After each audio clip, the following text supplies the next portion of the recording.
Hi, everybody. Welcome. We're going to go ahead and get started. Thanks for joining us for this webinar, digging into the science of nutrient density. A quick note with some housekeeping topics. Please use the Q&A button at the bottom of your screen to put your questions in. You can put them in at any time throughout the presentation. We may be able to answer a couple as we go along throughout the presentation, but we'll also have a lot of time at the end for Q&A, and we'll try to answer as many questions as we can. And please upvote any questions that you are also interested in hearing an answer to. And we'll be sharing an evaluation at the end of this presentation. So quickly, if you're not familiar with Pasa Sustainable Agriculture, we are a PA-based association of farmers and changemakers, cultivating environmentally sound, economically viable, community-focused farms and food systems. We do this through administering farmer training, research, policy, peer education, and local food programs to thousands of folks within our network.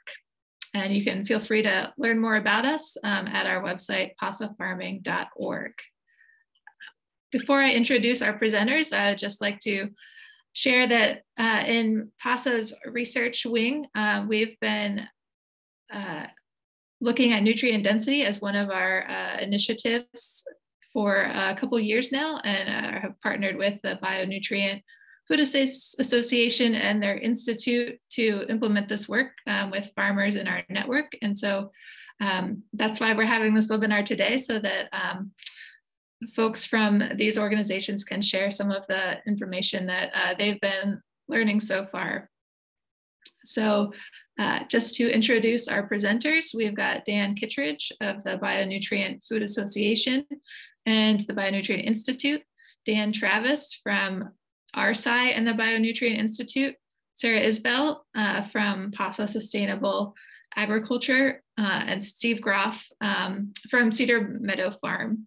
And I am Sarah Baynawa. I'm the research coordinator at Pasa. And one last bit of acknowledgements. We'd like to thank the Pennsylvania Department of Agriculture for supporting us in this work so far. And so we're going to go ahead and get started. I'm going to turn it over to Dan and Dan, first from the BFA and the BI. Thank you, Sarah. Wonderful to be here. Great to be following up after last year's work. I think my responsibility in this presentation is to sort of frame the work we've been doing with the BFA. And quickly, my name is Dan Kittredge. I'm the founder and executive director of the BFA. I grew up on an organic farm in Massachusetts. My parents were actively involved with NOFA for 30 plus years. So, you know, the MAFCA, NOFA, Pasa, sort of OFA power base of the Northeast. I come from the one just north of you. Yeah, farmed most of my life and started this organization 10 years ago to do more education around how to work more well with nature, focusing on the results, thinking that the quality of the food was a thing to be organizing around, and you know, did courses around the country for 5 years or so, and starting in 2016, started to work on this broader project of sort of being able to identify quality in food and make choices accordingly. So help consumers, buyers understand, you know, how good this carrot is versus that carrot. Help farmers understand how to produce that carrot. Sort of just really open up this conversation about quality from an empirical standpoint. And to do that, we identified 3 objectives. One was to build a meter that could be used. You could actually flash light at a carrot and say, this is 80 out of 100. This is 40 out of 100. The second one was to figure out what 80 and 40 were, because we don't actually have a definition of nutrient density or nutrient variation in food. And the third was to identify the causal factors, the management practices, fertility programs, genetics, you know, et cetera, soil metrics that overlap with those nutrient variations. So in 2017, we helped OurSci really build the first generation of the meter. I've got the current version right here. It's a handheld spectrometer. Right now it's calibrated for 10 crops. You can take it and flash a light at a carrot or beets or zucchini or lettuce or kale or oats or wheat and get readings. The first generation of that was built in 2017. It's evolved since then. 2018 built the first lab, again with OurSci, doing most of the actual work in Michigan to start testing crops. And we got people to send in samples from, mostly I think it was out as far as Iowa, Maine, definitely farther south in Pennsylvania. Carrots and spinach. Send in samples of carrots and spinach from your garden, from your farmer's market, from your grocery store, organic, not organic. And we started looking at the nutrient levels there and seeing how they varied. And we saw some quite profound variations. This carrot might have as much calcium as those 3 carrots. This leaf of spinach might have as much iron as these 15 leaves of spinach, things like that. And in 2019, started looking at the connections between management practices and fertility programs and soil and those nutrient variations. So started working with growers to ask them a bunch of questions. And then when they picked the tomatoes or the carrots or the Swiss chard, they would get soil from underneath those plants also and send in the soil with the crops and with the management data. And so this is what I think we'll be reviewing here in this presentation is the summation of that work now a few years in. The primary lab is still in Michigan with OurSci. We have a second lab in California with Chico State, a third lab in France with EcoSense, and now this year going in a fourth lab in Great Britain with Griffin. So we have growers, I think it's over 200 growers from across Europe and North America that have submitted samples of, I think it's more than 25 different crops.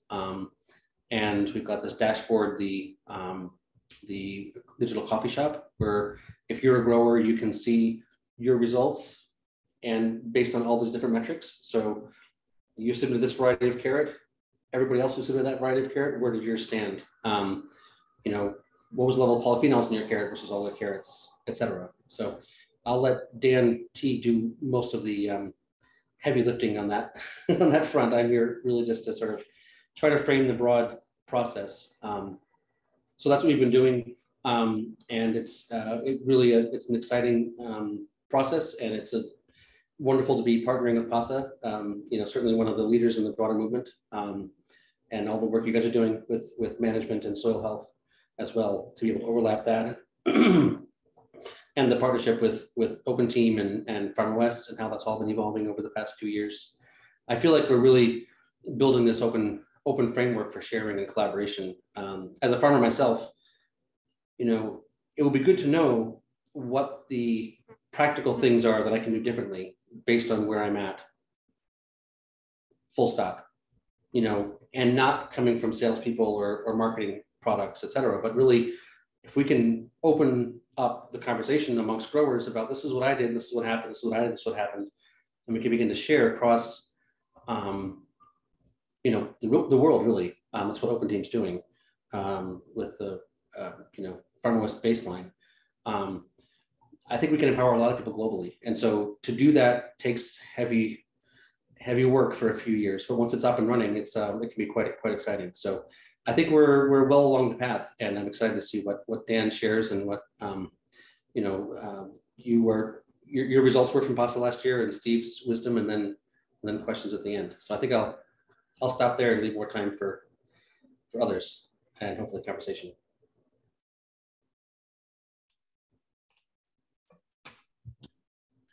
All right, thanks, Dan. Just a minute, let me bring up my slides and get them shared.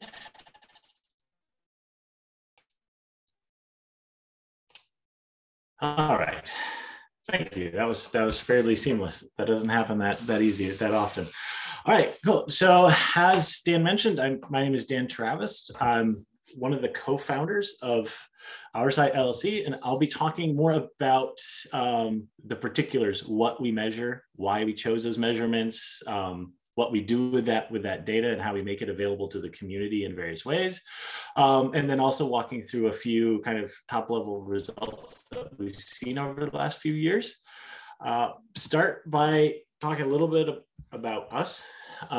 As Dan Kittredge mentioned, we met with Dan Kittredge in the BFA back in 2017, started thinking about partnerships, how we can work together. So myself and my business partner, Greg Ostick, we started OurSci to support community research. And that's really our goal.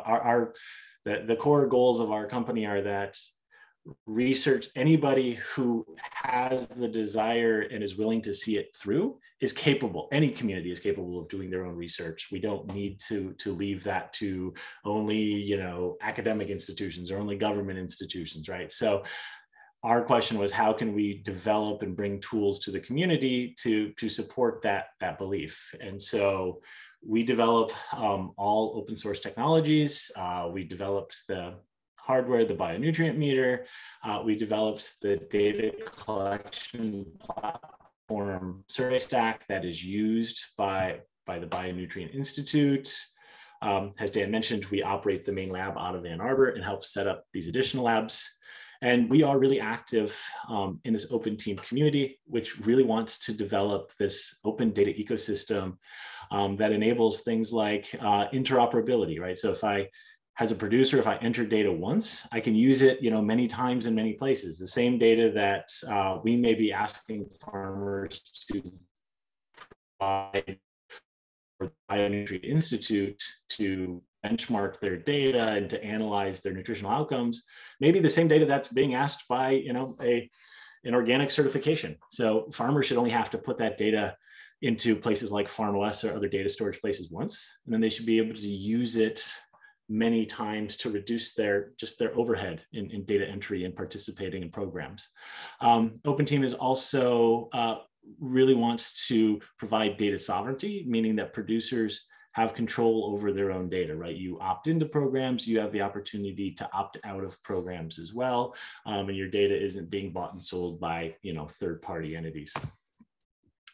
That's a bit about us. I want to talk specifically about the lab now and what we measure. And I think one of the common questions around the Bionutrient Institute program around nutrient variation specifically is, why did we choose to measure what we measure, right? So when people send that carrot into our lab, or that lettuce or that kale, when we get it in the lab, we're going to measure it for total antioxidant content, total polyphenols. We're going to use X-ray fluorimetry to measure minerals. The 7 primary minerals that we measure right now are calcium, iron, potassium, magnesium, phosphorus, sulfur, and zinc. And we're hoping to add another 8 in the next 4 to 6 months. We measure bricks, a very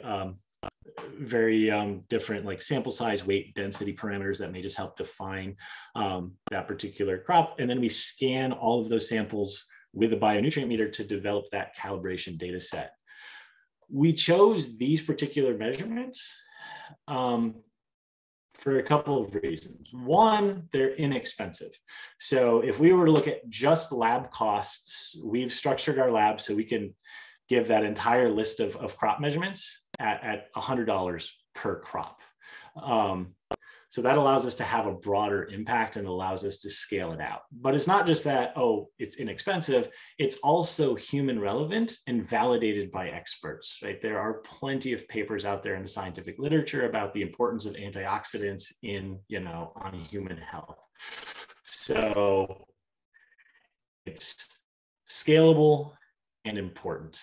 Not to say that the things that we don't measure aren't important. It's just we needed to start with something that we could really bring out and work with, like Dan mentioned, hundreds of farmers, hundreds of citizen scientists who have sent samples from grocery stores and farmers markets all over the country in the US, and then also from many stores and farms in France, and then coming soon in the UK. And the whole process is also really built around creating a set of measurements that any lab could pick up at low cost. So if you wanted to pick up all of our methods and put them into another, say, a university lab, the actual cost would be something like $20,000, which for a set of lab processes, there are dozens of pieces of equipment, individual pieces of equipment that are far more expensive than like this entire kit that we could work with. So some of those things that we don't measure that I think people are more familiar with, right? If you look at the nutritional label on the box of food, right, you're used to seeing things like vitamin A, vitamin C, cholesterol. We don't really measure these because they often require really expensive equipment and specialized lab training than to run that really expensive equipment. So it's either a huge investment to do it yourself, or you have to outsource it to a third-party lab, and that's really expensive, you know, $200, $300, $400 maybe per an individual analyte. And so then you spent $400 and the only thing you have is a vitamin A measurement. And then you have to ask, how important is just a vitamin A measurement when it comes to human health? How relevant is just that number, right? So we measure these classes of compounds, antioxidants, polyphenols, because they are important. They're affordable and important to human health. So this is the big scary screen with lots of arrows pointing in different directions. And this is looking at both where the data comes from and where we're trying to develop outputs for various stakeholders within the food supply chain, right? So in the middle, we have this BI library of nutritional outcomes. And that's everything that has been analyzed from 2019 until today in every community partner program that we've run in the US, that CSU Chico has done at their, at university level trials in California, that our partners in France have been running. It all comes into the same centralized database. And this database is publicly available, but it is anonymized, so all personally identifiable information is stripped out. So we continue to build this large central hub of information that we can then use in different ways. So this now has thousands of different samples of these nutritional outcomes, antioxidants, polyphenols, minerals, that are matched with management data. We collect soil health data at the same time that a lot of these vegetable samples or farm samples are sent in. So total carbon, respiration. We send samples to Logan Labs for a kind of a standard soil nutritional analysis, right? So like Malic-3 extraction of available calcium and available phosphorus and so forth. So from that data set, we're doing a bunch of things, right? Dan already mentioned calibrating the meter and releasing nutrient density estimates or predictions in 10 crops. So that's one of the uses. We're engaging right now with some specific scientists to develop peer-reviewed manuscripts. And so hopefully by the end of the year, we will have, we're hoping 2 manuscripts submitted for publication. So that's really important for that scientific communications, and that peer review process is really important for the validation of our methods and the outcomes from this work. Peer-to-peer benchmarking. So the farmer's coffee shop. So this is really a producer-facing tool that will allow anyone to come in who has submitted samples as a producer and benchmark their results against other producers, and to then start filtering down by what we call context that's specific to them, right? If your field is 80% clay, there's no point in comparing your outcomes to somebody who's 20% clay, right? That soil is really going to matter, or environment, or Dan mentioned variety in his conversation. So building these tools to allow this benchmarking and communication. And the Farmer's Coffee Shop will also be integrated with Hilo, which is an open source community-based social media platform. So you can really integrate discussions and conversations about data and nutritional outcomes and nutrient density in the same place that you're looking at the data to make that experience consistent and uniform. Then the other tool is the Community Data Explorer, and this is available to anybody on the call. If somebody hasn't yet, I imagine someone will drop a link to that in the chat shortly. And that will allow anybody to go in and compare different management types, and there's all kinds of filters. And if there's time during the Q&A session, I can do a little demo, but I don't want to do that unless people specifically ask for it. So you can compare organic versus non-organic from a store, or you can compare the impacts of cover cropping versus not cover cropping on potatoes, right? So these things are all available within the Data Explorer. The one note I'll make right now is I'm in the process of doing the quality review of all of the data that you see on the left, right, from 2019 all the way through 2022. So right now the data set is, the Data Explorer holds 2020 and 2021 data. And we want to get all of that data into that Data Explorer and into the coffee shop. So that's work that we're rolling out hopefully over the next 4 to 6 weeks. That will all be available. All right, so this is the bionutrient meter. We already talked about that, so I will skip ahead. And I want to spend just a few minutes showing a few highlights of the results. And the data that I'm going to share is specifically from the 2020 season, again, because we're doing this full review of all of the data. And then once that review is done, we'll start doing a full meta-analysis of the entire data set, which I'm excited about, was hoping would be available for today, but no such luck. So the first big outcome, and I know Dan talked about this a little bit in his intro, is just the sheer amount of variability that we see in the nutrients that we measure. So this is a range plot. So it is gonna, I hope you can see my mouse here. So if you're looking at Swiss chard, right, this bar goes from the lowest, and this is in calcium. So this is the lowest calcium observation we had all the way up to the highest calcium observation that we had for calcium in Swiss chard. This blue box, that is the USDA value based on their Food Central database. And I have the link to that Food Central database is here in the side.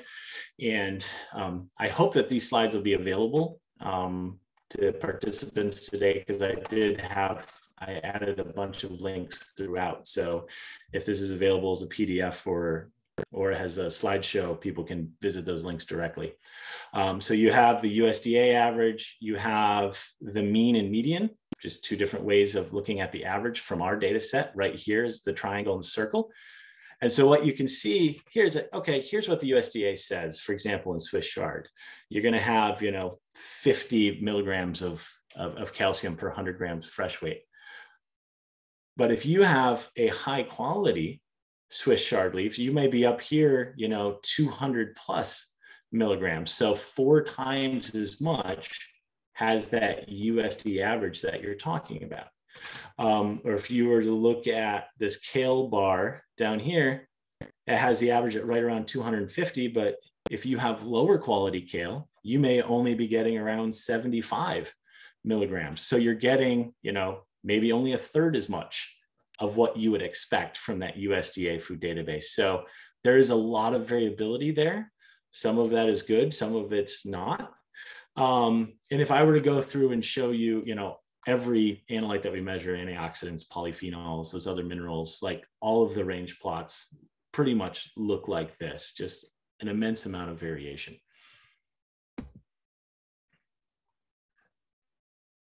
So on top of variation is the idea of what is causing that variation, right? And so there's management, there's genetics, there's environment, there's a lot of different things. I just want to spend a couple of slides on an example in wheat. So we compared light tillage and heavy tillage to no-till for soil carbon and for nutrient density. And so the way these graphs work, just to kind of set the stage, is that 0 is no-till. So we're comparing this in relationship to no-till. Light tillage is anything that was less than 6 inches depth, and heavy tillage was anything that was more than 6 inches deep. And so this first graph is looking at soil carbon, and we collect samples at 2 depths, so 0 to 10 centimeters and 10 to 20 centimeters. And what we see is that in relationship to no-till, we're seeing about a 25% drop in soil carbon in fields that have had light tillage, and then close to 40% change in fields that have been under heavy tillage at the 0 to 10 centimeter level. And then we see a kind of similar trend. As tillage intensity increases, soil carbon decreases. At the 0 to 20 centimeter level, that is very consistent with a lot of the literature out there. What I think is really unique, and we're excited about, starting to publish some of this data, is now the impact in nutritional outcomes from that same set of tillage fields, right? So now, same thing, no till would be on the 0. Here's the reference. Red is your light tillage, blue is your heavy tillage, and we see 50% less antioxidant content in fields that have light tillage compared to fields that had 0 tillage. And it gets worse as you intensify the tillage. Now you're down to a 75% loss in antioxidant content. And that trend is pretty consistent throughout. So we see it with protein, with magnesium here, with iron, and potassium that has tillage intensity increases. We see larger losses in nutritional outcomes. And there's a lot of reasons for that. We have one of the unique things about this study that I should throw this disclaimer out is we have a very unbalanced design because we have volunteers that are sending us samples. So we don't have really nice, clean, A/B comparisons on the exact same soil type with the exact same variety and exact same location. So there's always some noise that could be based on genetics or environment that can cause this. But as the data set continues to grow, if this trend continues, then obviously our confidence in these results continues to go up. So those were a couple of examples from working with producers. We also did an interesting study in 2020, and there's a full report available if you go to bionutrientinstitute.org and you go to the reports page. You can see this full report. We went to, it was 8 or 10 cities. I should know this, but I can't remember.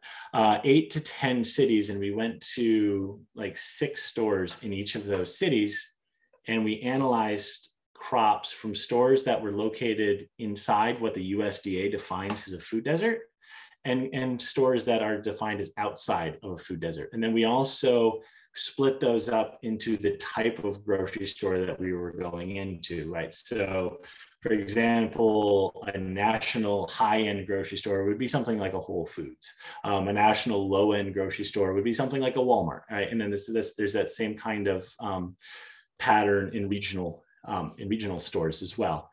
And what we found was, by and large, that it didn't matter if you were in a food desert or not. If you went to the high-end grocery store or the low-end grocery store, there weren't really differences in those nutritional outcomes that we're measuring, right? We don't get more antioxidants or polyphenols or calcium from a Whole Foods produce than we do from a Walmart produce. And that's interesting, and I think it's very counter to what a lot of people would expect. But realistically, I don't believe anybody's testing for these things in their supply chain, right? That this isn't part of how these stores are making their decisions about their supply chain. And so it's a really interesting report. I would suggest, looking into it. And it's just part of us trying to identify things that may be of value to consumers, right? By doing these types of studies, we're bringing in transparency to what is available in the food supply chain. And then we're making it available through the Data Explorer and these reports for anyone to come and view. So that is as far as I wanted to go with the data. I'm just doing a time check here. I think I would happily do a walkthrough of both the Farmer's Coffee Shop and the Data Explorer during the Q&A session, but I think I'll hand it over to Sarah now to talk about the Pasa results. And then if people are interested, be happy to do more during the Q&A. I'm going to jump in here. Thanks a lot, Dan. There's just one question that I think it might be helpful to address right now. If you can get back on your video. There you are. Yeah. This question is, are there fields in the database to record objective or subjective indicators for flavor, taste, and shippability?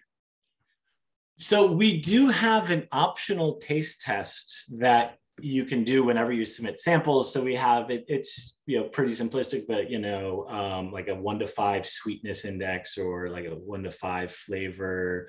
And we did in 2019, we did analyze that data, and there were some very interesting results as far as those different flavor scales and taste scales correlating with like increased polyphenol content or antioxidant content.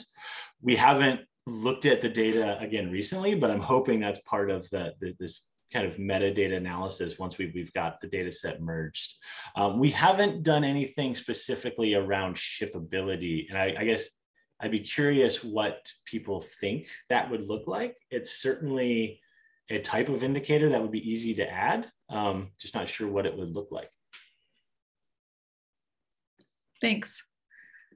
All right, and as Dan said, we're gonna turn it over to Sarah Isbell, who's Pasa's research associate, to share some of the results from the Pasa data set for the past couple of years. And then Steve is gonna jump in, who is a farmer who's really keen on nutrient density and has been participating in our project, and he's gonna share some of his thoughts. So I am going to share my screen.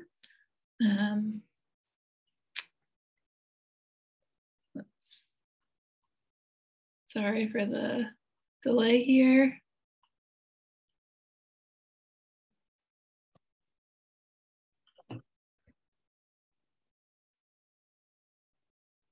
All right. Take it away, Sarah. Thank you.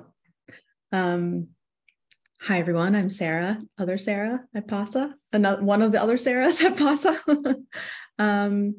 And I have been with Pasa just for a few months, and we've really just started looking at these nutrient density data over the past few weeks. So we're really excited that we got a little bit together in time for this webinar to share with everyone. So I'm really just going to try to take 5 minutes to just kind of share how we're approaching looking at these data, some questions we're really interested in, and then I'm just going to give a quick example of just from one of our crops. So we have data from 2 years right now. So we started in on this project on 2020. So we've been looking at this 2021 data set. And from these 2 years, we have 13 farms represented. Most of these farms use organic practices. Some are certified. Most are using low tillage with a variety of different fertility sources represented here. We have 9 crops from these 2 years, and it's a pretty big variety, which I think is really cool. So we have root crops and leafy greens, as well as some fruit, we have summer squash and peppers, for example. And another really great thing is that we have a lot of different varieties of these crops represented. So most crops had more than one variety. Many had, 5. I think maybe those are our highest. So differences among varieties in these nutrient metrics is one of the things we're really interested in looking into, and being able to see like, oh, here's some varieties that our Pasa farmers are growing. So, they probably do well in this region.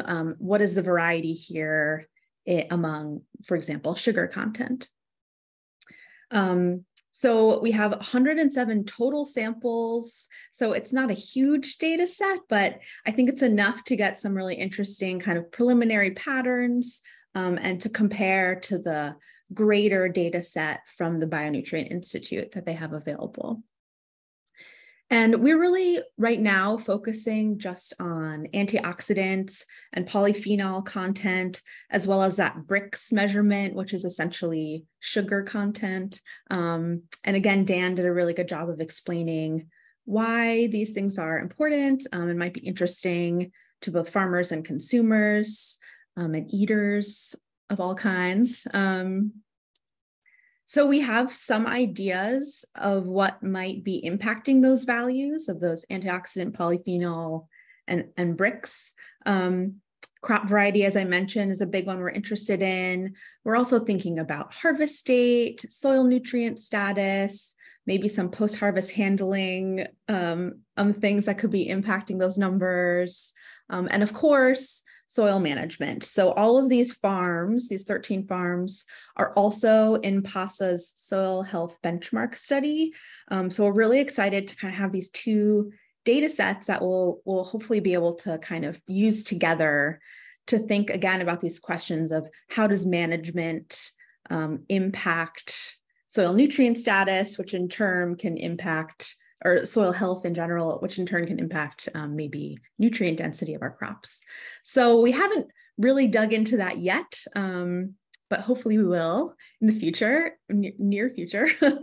And I also just wanted to pull up again this Data Explorer dashboard from the Bionutrient Institute, and maybe we can, either go over this in the Q&A or we can drop a link in the chat at some point. But we kind of use this to just preliminarily look at all of the data coming out of the Bionutrient Institute to think about how we wanted to look at our data. So we've kind of been looking at it in a similar way. So we see kind of this bar with this range of data separated into these like 20% quantile, 40%, 60%. And then we can add all these filters. It's really fun to play around with. I could spend hours on it. But so for example, here I've just pulled up all of the beets that the Bionutrient Institute processed, and then I'm filtering it one more level, just the beets in the Northeast. And I could say, just show me the beets in the Northeast from this one variety, or that are organic certified, or that are just from farmers markets. So I really suggest you play around with that. I could do that all day. All right, so we are going to go into the next slide, and I've just picked beets as an example to show kind of how we're thinking about these data and what we're hoping to put together, like in a report to our farmers for each crop. So let's see here. Sorry about this. Okay. So again, this is data from 2020 and 2021. We had 27 beet samples from 4 different farms, and we had 5 different varieties represented. And something that's really cool about the beets is these varieties are different colors. So that's kind of a really fun way to think about how these colors might be relating to nutrient content. So we have Avalanche, which is a whitish beet. We have 3 different reds, and then we have this Touchstone Gold, which is kind of yellow golden beet. So we can kind of just look at this, I guess I'll say green box with the polyphenols in there first. And you can see that top bar is all of the Bionutrient Institute data. So that includes things from grocery stores, farms, all over the country, all different farm types and practices. And then I've added these vertical lines to represent, again, those percentiles. So we have the 20% of the data is below that first line, 40% below that second line, 60, 80, and then that top bar is actually like 99%. So we actually do have one little Pasa data point above the 99th percentile, which was cool to see. So then the second bar on the second panel of that figure is all of our Pasa data separated out by variety. So all those little different shapes represent our different varieties. So for example, we can look at our Touchstone Gold, which is this box with an X in it. And we can see that it's kind of clustering together. We can look at maybe our triangles, which are that Boro, which is a red beet. And we can see that they are kind of clustering together on the higher side. So these are kind of just different ways we're starting to explore these data. It's really exciting to see that the range of our data is pretty similar to what the Bionutrient Institute found. So that gives us kind of good confidence in our data here. It's also really interesting to see these clustering by variety. In the polyphenols, we see the clustering in the orange up here with the antioxidants as well. And then also with the bricks, but we don't necessarily see the same pattern. So for example, I mentioned that Touchstone Gold in the polyphenols was kind of clustering together on the lower end, whereas it's clustering more in the middle when it comes to bricks. So, today we're just looking at variety as a filter, but as we continue to dig into these data, we can explore many different questions within just this Pasa data, as well as comparing our Pasa data with other similar or different farms across different climate regions. So there's really so many questions we can ask. And it's really exciting that we're getting these data together. And I guess there was one more point I was going to make, but it's eluding me. That's okay. I guess any questions or ideas about what we want to pull out of these data, if there's any Pasa farmers out there, I would love to hear your thoughts. And I think also, I just want to say this is so valuable to farmers too, just in general, to be able to look at the differences among crops themselves. So to say at the market, like, these beets have 5 times more polyphenols than potatoes. So like, if that's something you're interested in, or these are like really high in antioxidants. And I think we all kind of have a familiarity with the top heavy hitters, like blueberries have antioxidants, but there's a lot of things that at least I didn't know about that I'm learning by going through these data. So it's really exciting.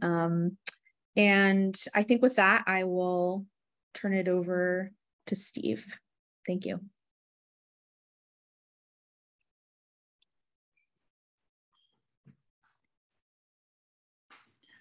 Well, thank you, Sarah and Sarah and Dan and Dan. So I guess there's only one Steve today, but hello, everybody. Glad to have you here. I'm really happy you all joined us for this discussion, because I really believe that the concept and the topic of nutrient density is going to revolutionize agriculture. Not only agriculture, but our whole approach to healthcare. And we really didn't talk about that very much, but that is kind of, you might say, the end game here. I mean, if nutrient density is going to do anything, we would certainly hope that it has us to be healthier people. So who's Steve Groff? Well, I'm a 3rd-generation farmer and soil health expert who has educated thousands of farmers around the world on how to grow a nutrient-dense food that fends off chronic diseases, toxicity, and poor health that is so prevalent in our society today. I did recently write a book called The Future-Proof Farm, which outlines the case for the future and of agriculture being growing nutrient-dense food, and how that can enhance our human health and well-being. So Sarah, if you could advance to my next slide. I gotta just briefly mention my history with the project here. I was fortunate to be able to get one of the first nutrient density meters. But I guess I need to say too, it goes way back over 20 years ago, where I did some work with the USDA in testing some of my produce. I am a vegetable farmer. And what was really interesting to me at the time was that they had tested 13 minerals, and they were all significantly higher than the USDA average. And Dan T had mentioned that before. I mean, right now, we just kind of know what the averages are. We don't even know what any crop should be, but the averages, we do have a database on that, on a significant amount of food products that we eat.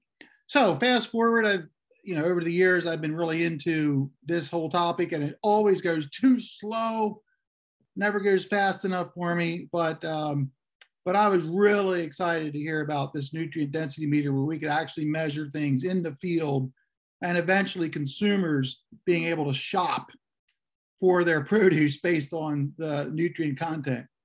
So I tested version 1, and we were kind of warned at the beginning that this is not the end, this is not the final product. And it was fun to see the numbers, but repetitive tests and so forth, it was somewhat inconsistent. So now we have version 2 we're working with, and I have mine right here.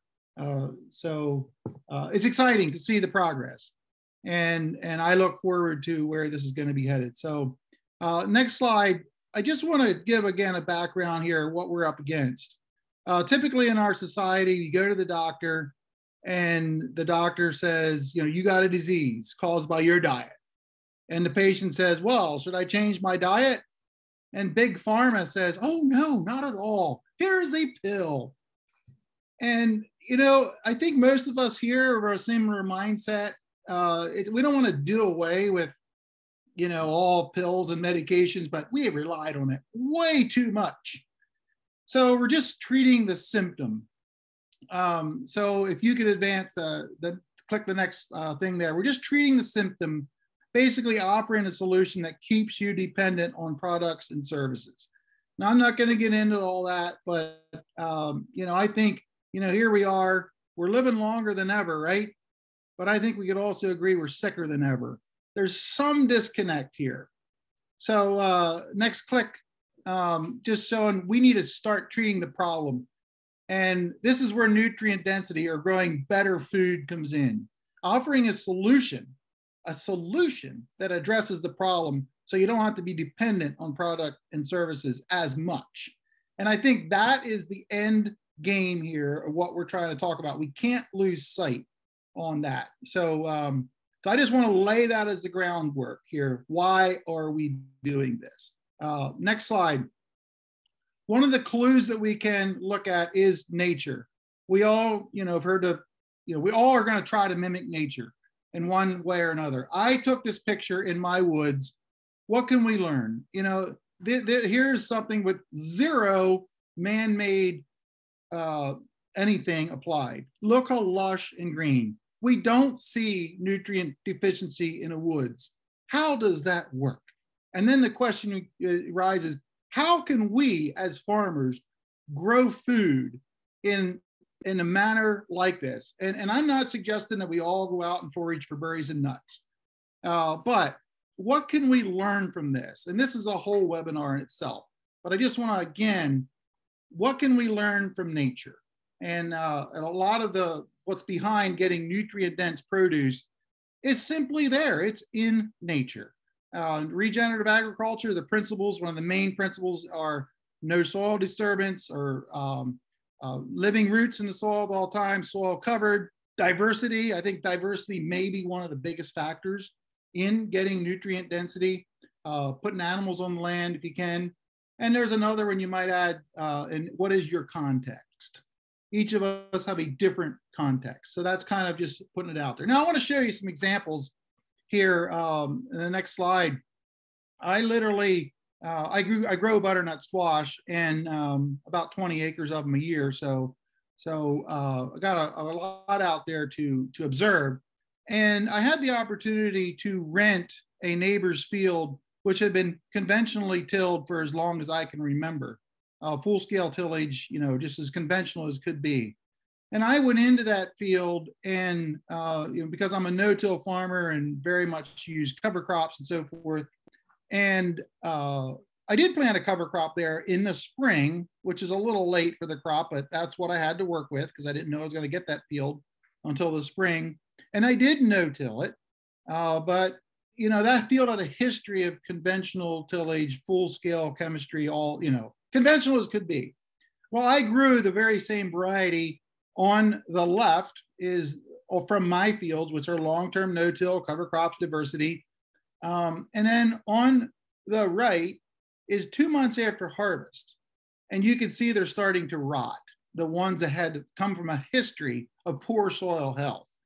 So this doesn't correlate directly with nutritional density, but boy, I wish I could have a measurement on those two. That would be interesting. And I'll guarantee you there would be some differences in the nutrient density. But this is just, simple demonstration that I did that helps me. Now, this past year, I set a record. My 2020 butternut squash, I had 7 of them up till May. So I had them 18 months after they were harvested, just simply in my basement, no special humidity or temperature. They lasted that long. That tells me something, that something must be in the soil. The management and so forth has an effect. Let's go to the next one. So I also grow hemp. and just trying to apply these to my CBD hemp operation to try to apply this whole nutrient density thing. If you can just go to the next one there. Those of you who are from Pennsylvania probably are familiar with Penn State Medicine and Hershey Medical Center.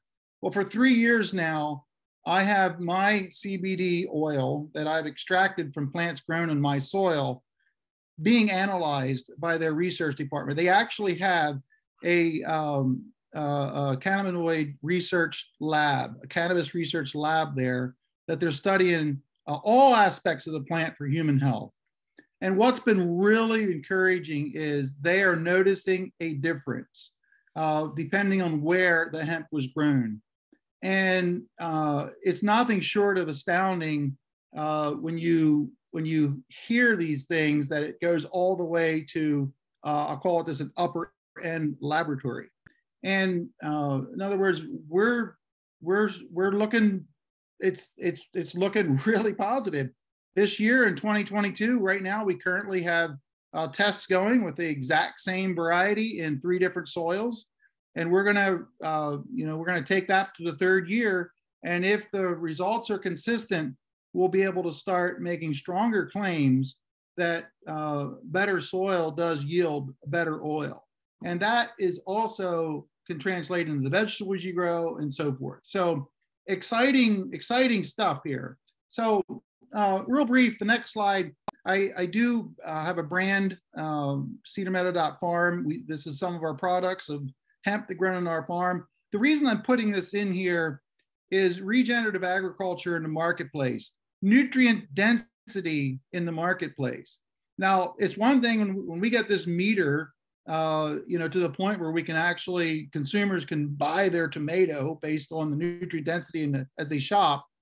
It's another thing for retailers to be able to market produce that has been grown regeneratively, has been grown with nutrient density. It's a huge opportunity, I feel, for those of us in this space.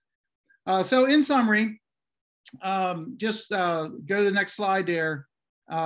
Just wanted to say where I see the future going with nutrient density. I think we all need to continue to learn and get educated, but also to educate the general public. And where it's really going to get to, I think, some attention is when we can start linking where we can fend off chronic diseases, toxicity, and poor health that is so prevalent today.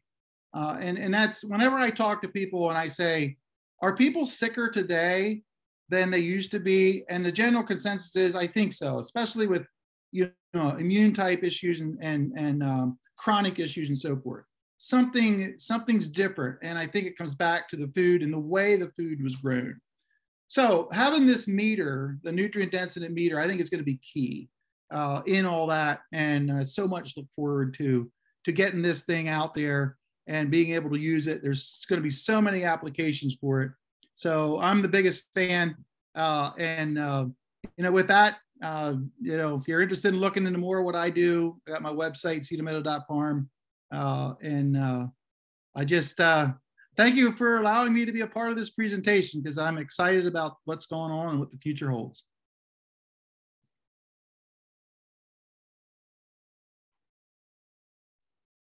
Thank you, Steve. And thanks to all of our presenters. Loved hearing what all of you had to say. So we have plenty of time for Q&A. Technically, we have till 1:15. So if all of you want to turn on your videos now and unmute yourself, we do have a couple questions in the Q&A box already. And I will start to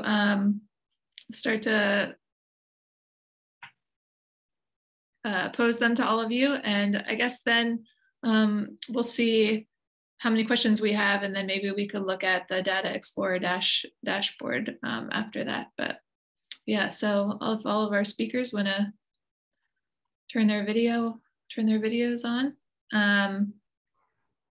First question here, can anyone make a profile on the Open Teams coffee shop or only program participants? So I think that's for Dan to answer. Dr. Dan, not.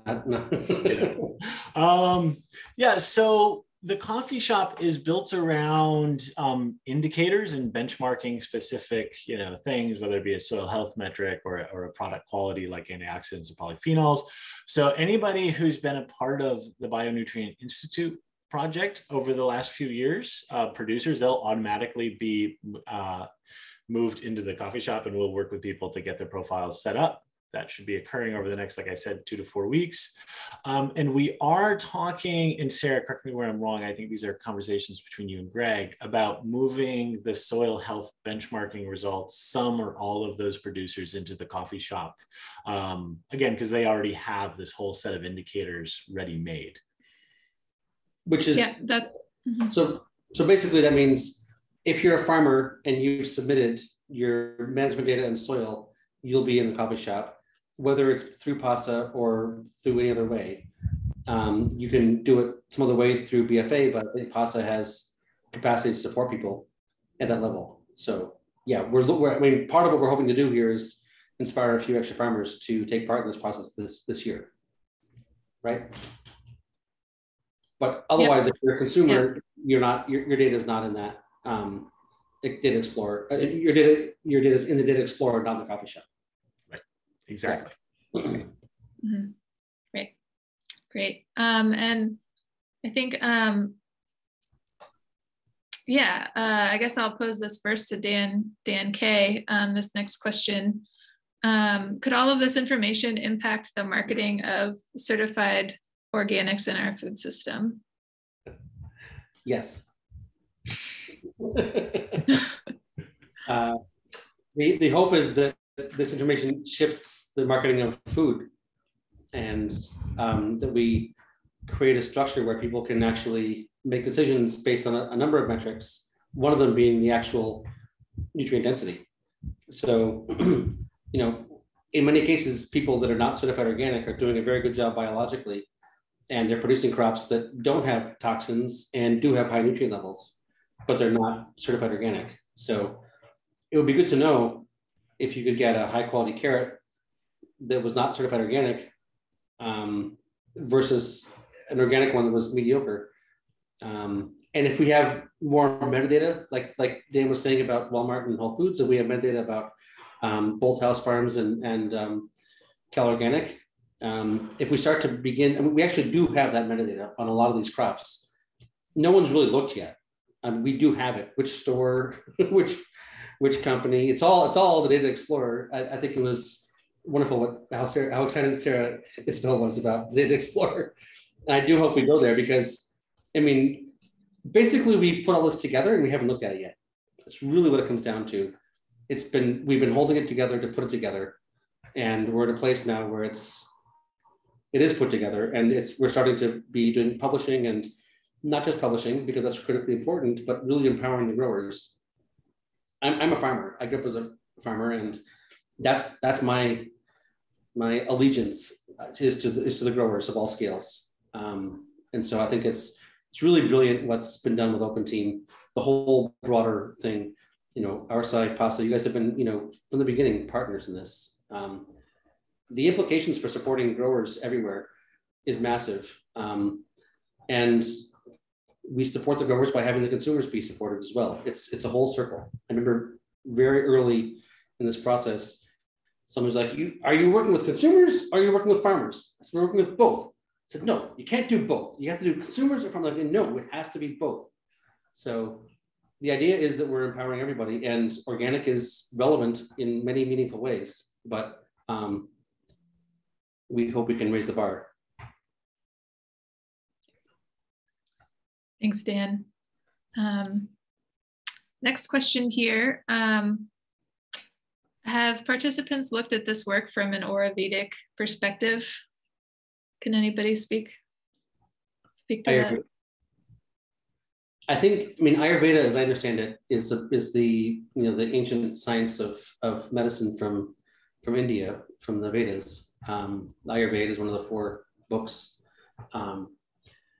and the center of Ayurveda is the gut, is the basically how well your microbiome is doing, and I think one of the key things and lessons that's important is fiber, is the whole food, the actual food. So you can talk about a high quality wheat that got processed into a chip or a cracker, but had a lot of its fiber taken away, and it's got much less of the inherent functional nutritional value, which is not just for you as a human, but for the 90% of you that's not human, your microbes. And so the whole squash, the whole cucumber, the whole beet, you know, juicing is nice, but you take away the fiber, and that's the food for the microbes. So I don't think we're covering that at all, but it should be part of the deeper definition of nutrient density. Is it whole wheat or white wheat that was used in your cracker? And that could be a basic level that's put on a box, way before we get to how good is this carrot versus that carrot, because carrots in general have fiber, and that's better for you than, you know, something else. So. Next question, is measuring Brix in the field applicable to the hemp flour or to hemp grain? And then follow up, what about other small grains that are not necessarily high in sugars? Is that for you, Steve? Well, I can chime in. So there is I mean, I'm going to back up a little bit. There is a correlation to Brix levels and nutrient density. Yeah. It's not a one-to-one, but it's definitely a correlation. So one of the things that we do have measuring tool now with a refractometer, I actually have one right here, that it's very, very, you know, baseline, that we can get really, really close to, or we can get, you know, are you headed in the right direction? That's the tool we have now. We've had it for 200 years. It doesn't have a battery, and it works 10,000 times. It doesn't cost a cent to use it. It's a really good basic tool. Yeah, 100%. Sorry. Yeah. So, yeah, no, that's great. So having said all that, in the context of hemp or grain, and all the different facets of hemp, I mean, I'm even now working with a fiber company on hemp that they want the best fiber, and how it's grown, you know, can impact that. It's not just things we eat, but things that are grown, used for textiles and clothing and so forth. So I would, I guess, say that all that we're talking about here is just good for everything, no matter what the plants are used for. We just got to figure out as farmers, those in agriculture, you know, how to do that. And that's why, you know, we've had a refractometer that can kind of help us with this nutrient density meter. That's going to help us further refine. Look at all the data that's already being talked about. And it's kind of, though, one of those things you answer one question and two more come up, but that's par for the course. It's certainly, I would say, you know, I'm 58 years old, and I guarantee you I'm not going to have it all figured out in my lifetime. And that's what I think is exciting, because I think we kind of veered off track as a human race in the last 150, 200 years or whatever. But I kind of see us, we're kind of coming back now to some of the things that we kind of forgot or ignored. So getting back to, you know, any plant, these practices, these principles. And I'll just say one more thing. If you're going to be able to grow a plant, fruit, vegetable, whatever, for human consumption, it's going to have to be done in a way that actually is environmentally friendly. And that's really kind of cool when you think about it. They're not two different things. And so that's where I think if this meter, if we get to the point where you have to sell your corn, your soybeans based on a nutrient density reading, farmers are going to they'll have to use cover crops. They will have to. You get paid in the reading, Steve. You get paid in the reading. You get a 20% or 10% or 40% premium based on your reading, or a deficit. I think that's where it's going. Yeah. And it's gonna bring a whole nother batch of farmers into this whole paradigm we're talking about, because, you know, now the mainstream agriculture is just based on an annual cycle. Does it pay this year? And that's so short-sighted. So what the Farm Bill set up 5 years ago for the whole thing is totally out of whack. Yeah. You better corral us back here, Sarah, because it could get. Yeah. I think Dan and Sarah were totally excited to do the Day Explorer. I'd love to see them go back and forth. Yeah, there are a couple other questions I want to be sure to address. Somebody is wanting Dan T to answer the BRICS question from the lab perspective regarding low sugar grains and fiber. So the problem with BRICS in grain is because it's so dry, it's hard to practically do the measurement. So we generally won't do BRICS on grains. We keep it to vegetative plant materials or tubers. Okay, thanks. And another lab question, Dan T. Will you, or how soon will you be able to test all essential nutrients, examples of cobalt, molybdenum, I think is what they're referring to, nickel, boron, selenium. Is that happening at all in the future? Yeah, to be realistic, I would say by the end of the year would be fantastic. It's certainly on our roadmap, but as you might have gathered, there's a lot of stuff on our roadmap. So I'm going to be a bit loose on the dates. We used to offer 19 elements. Now we're offering 7. So there's 12 in the middle there somewhere. It actually is only a few $1,000s and somebody paying for lab work. And it'll all back into this 4-year data set.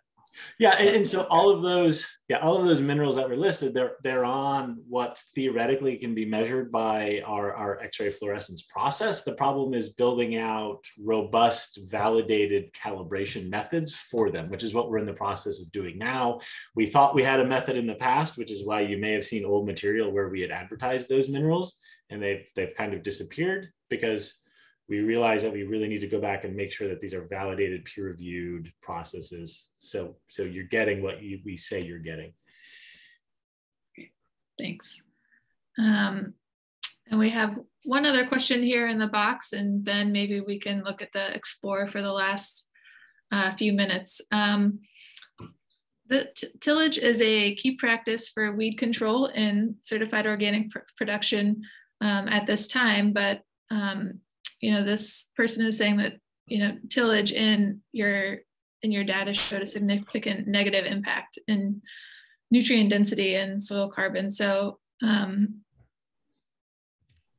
you just clarify? Yeah. I can talk about that a little bit. And I don't have the slides in front of me. We've looked at this a little bit in the past, right? And so we see that drop in carbon, and quite often that drop in carbon that's affiliated with tillage is because you're tilling and you're not necessarily adding a lot of organic carbon materials back into the soil, right? So if you're tilling, okay, you stir up the soil, you get this burst of microbial activity, a bunch of carbon's released, okay, you get this drop. That's pretty standard. But then if you're also adding composts or animal manures, or you're cover cropping and those residues are being returned to the soil, then you don't see that, that drop in carbon. And so we've seen in other studies with other crops in particular, then that we don't see as dramatic of a drop in nutrient density in that case. So it's a bit of a lot of the baseline level of organic matter, didn't it? Wasn't it? I mean, that was grain where the average farm size was 3,000 acres. Yeah, so you have. But if you had some of the vegetable farmers had 5, 6, 8%, and we didn't see that drop in nutrient levels in tillage there, especially when it was shallow tillage, because they were engaging all kinds of other soil building dynamics. So it's not across the board, thou shalt not do anything. It's really nuanced. And that's what the opportunity of the Data Explorer is to say, okay, in this kind of scale, this kind of crop, this kind of context, these dynamics are relevant. Oh, in this context, actually you can play here. And that's what the Data Explorer is showing us. Right. Yeah. There's a comment here.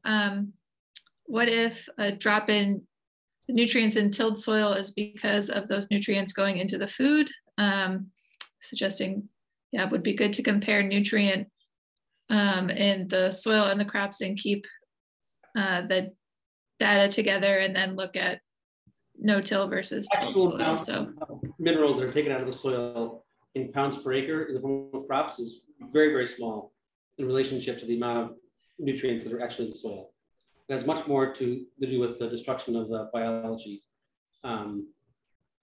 But yeah, it takes a while to harvest all the minerals out of the soil. And if you're working well with nature, she actually has some ways in which she just keeps recycling and rebuilding. So if you're working with nature, I don't think you need to worry about demineralization so much. And we do collect, like I said, we do Logan Lab soil nutrition tests. So we get a lot of this, available calcium and phosphorus and all these other things. So we have that data is there to investigate what's the relationship between these soil parameters and the minerals in the crops that we're taking off. So it's one of that large set that Dan mentioned. Like, we have a ton of data. We haven't investigated it as much as we would like. Yeah. Yeah. We know what that's like here at Pasa too, with our research programs. Segues to say, here, look at what's here and go ask your own questions and tell us what you found. Yeah, let it be truly citizen science. Yeah. Yep. Yeah. Well, great. Those are all the questions.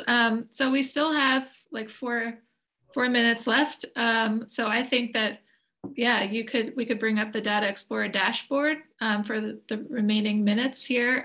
For those folks that might need to leave, we did just put a evaluation link in the chat, so please be sure to snag that before you leave this webinar and let us know how we did. So we'll play around with this dashboard for 4 minutes here before we end up for this webinar. All right, and I shared it. Does everybody see it? All right, cool. So I'll give a quick tour real quick. When you show up, it will be this page, which is the synthesis page. And then you have the opportunity to select the crops that you want to look at. I have zucchini selected down here in the lower right. So you can see the whole crop list there. You have the choice to come up and select which minerals you want to look at, soil parameters, everything else up top. And that's kind of a simpler tool. And then we have this detailed analysis. This is what Sarah was showing earlier, where she was really, you can generate some really specific queries about like just no-till from this variety of crop or something like that. So there's a lot of functionality here.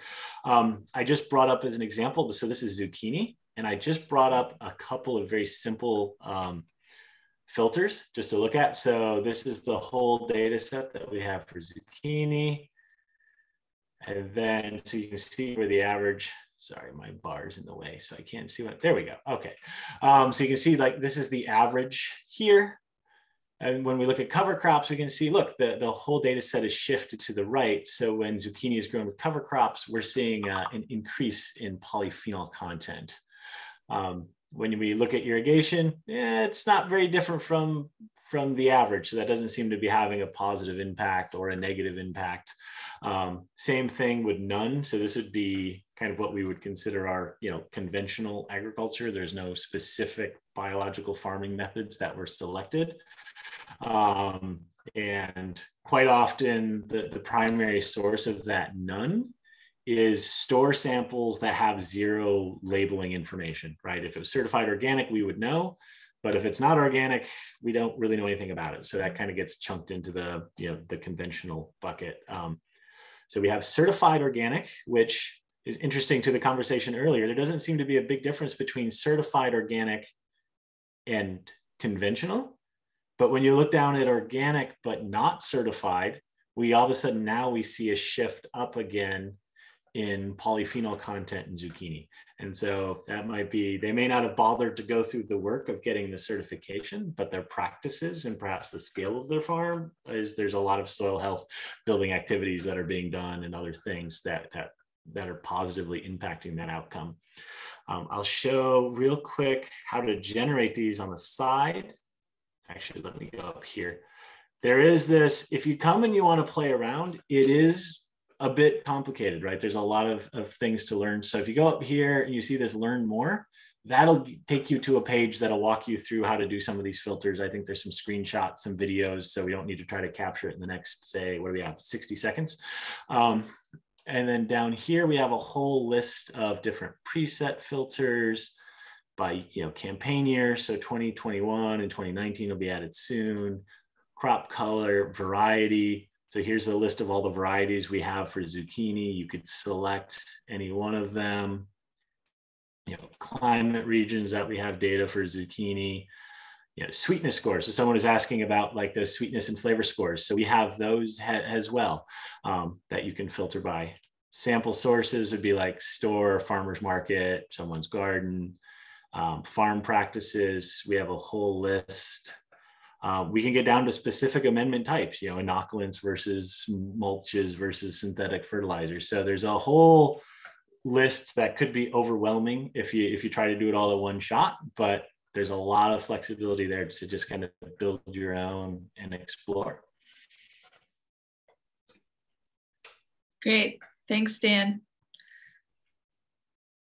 And with that, I think we're gonna end this webinar. So thanks again to all of our presenters and sharing. Thanks to all of you who joined this webinar. One final thing, if somebody wants to join the project that's not part of Pasa, or this person's asking, how do you pay for the results of that data, or that website's open to if everybody? You're part of Pasa and you go through their channel, they have money, I think, to pay for the samples. Otherwise, it does cost you $125 if you're sending in samples from the store, and $200 if you're a farm partner for each combined 3 crops and 6 soil samples and metadata sample. And you get that on bionutrientinstitute.org/crop and soil. Okay. All right. Yeah. All right. So thanks, everybody, and have a good day. And be sure to grab that evaluation link before you head out. Thank you.